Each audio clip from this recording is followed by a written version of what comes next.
नमस्कार दोस्तों, स्वागत है आपका हमारे YouTube चैनल पे। दोस्तों, आज मैं आपके लिए जो वशीकरण लेके आई हूँ वो इतना सरल और इतना प्रचंड है कि आप सोचेंगे क्या सिर्फ ऐसे भी वशीकरण हो सकता है? इतना सरल, बिना किसी सामग्री से, सिर्फ एक मंत्र के माध्यम से। तो सोचिए वो मंत्र कितना प्रचंड होगा, जो सिर्फ अपने आप में इतना प्रचंड है कि सिर्फ जब आप उसका सिमरन करेंगे, उस मंत्र का जाप करेंगे, तो सामने वाला व्यक्ति आपका हो जाएगा। कभी सोचा है आपने कि ऐसा भी हो सकता है बिना किसी सामग्री से? क्योंकि सब कहते हैं वशीकरण बिना सामग्री के संभव नहीं है, लेकिन हम आपके लिए ऐसे प्रचंड वशीकरण लेके आते हैं जो बिना सामग्री के हो सकते हैं। क्योंकि हमारी कई माताएं, बहनें, कई पुरुष, कई भाई ऐसे हैं जो ये कहते हैं कि हम कोई सामग्री एकत्रित नहीं कर सकते, या माताएं कहती हैं कि हम कहीं बाहर नहीं जा सकते, लेकिन हमें वशीकरण की आवश्यकता है क्योंकि हमारे घर की जो स्थिति है वो बिगड़ गई है और हमें उस स्थिति को सुधारने के लिए एक वशीकरण की आवश्यकता है। इसके बिना हमारे घर की स्थिति सुधर नहीं सकती, क्योंकि बहुत बुरा लगता है जब अपने दूर हो जाते हैं। घर में तो साथ रहते हैं, लेकिन दिलों में दूरियां बहुत ज़्यादा बढ़ जाती हैं। जी हाँ, अगर इन्हीं दूरियों को आप कम करना चाहते हैं, या आप एक ऐसे व्यक्ति हैं जो अपनी प्रेमिका से बहुत प्यार करते हैं, लेकिन आपकी प्रेमिका किसी और की तरफ आकर्षित हो रही हैं और आप नहीं चाहते कि वो किसी और से बात भी करे, वो ताउम्र आपकी होकर रहे, या प्रेमिका ऐसा नहीं चाहती अपने प्रेमी के लिए, तो ये वशीकरण जो है इन सभी के लिए प्रचंड वशीकरण है।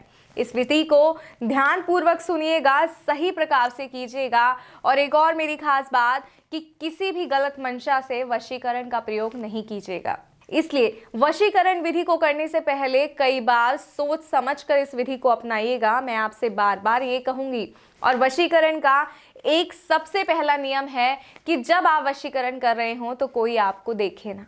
जी हाँ, कोई व्यक्ति आपके आसपास ना हो, आप अकेले हो, एक ऐसे स्थान पर हो जहां आप अकेले हो, एकाग्रचित हो, तभी आप जो है इस विधि को कर पाएंगे, इस विधि का असर पूर्ण रूप से हो पाएगा। तो आइए समय ना बर्बाद करते हुए मैं आपको बताती हूँ कि सिर्फ एक मंत्र के माध्यम से कैसे आप किसी को अपने वश में कर सकते हैं। दोस्तों, पूरा दिन व्यतीत करने के बाद शाम को, रात को, जब आप रात्रि में सोने जाते हैं तो उस समय इस विधि को करना है। और करना कैसे है आइए बताते हैं। आप स्नान करके साफ स्वच्छ वस्त्र पहनकर इस दिन सोने जाइए, और सोने जाने से पहले जब आप अपने बेड पर, अपने गद्दे पर, जहाँ भी आप सोते हैं वहाँ पर बैठेंगे, तो इस तरह आसन लगाकर एक बार बैठिए और अपने हृदय पर हाथ रखकर उस व्यक्ति का नाम लीजिए जिसे आप वश में करना चाहते हैं। सही कहूँ तो उसका सिमरन कीजिए, और इस हद तक कीजिए कि उसका चेहरा आपकी आंखों में उतर आए। और उसके बाद आपको इस मंत्र का 21 बार जाप करना है।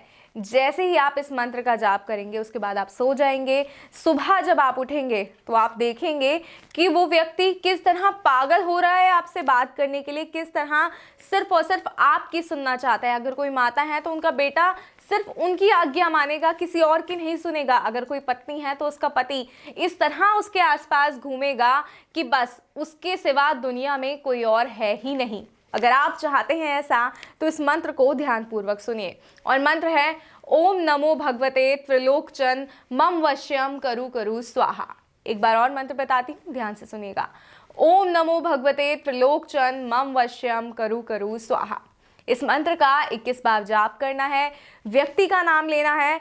बात बहुत ध्यान से सुनिएगा कि हृदय पे हाथ रखकर ये पूरी विधि करनी है, कोई आपको देखे ना, इस बात का भी ध्यान करना है। और ये मंत्र आपको 7 दिन तक करना है, और 3 दिन के अंदर अंदर वो सदस्य आपके वश में हो जाएगा। लेकिन विधि को पूरा जरूर कीजिएगा। अगर वशीकरण समझने में कोई समस्या आ रही है तो आप स्क्रीन पे दिए गए नंबर पर कॉल कर गुरु माता से बात कर सकते हैं। गुरु माता आपकी हर समस्या का समाधान करेंगी। आप काफ़ी टाइम से परेशान हैं या वशीकरण करा कर थक गए हैं, तो भी गुरु माता से बात कीजिए, वो आपकी हर समस्या का समाधान करेंगी और आपके जीवन में खुशियाँ ले आएंगी।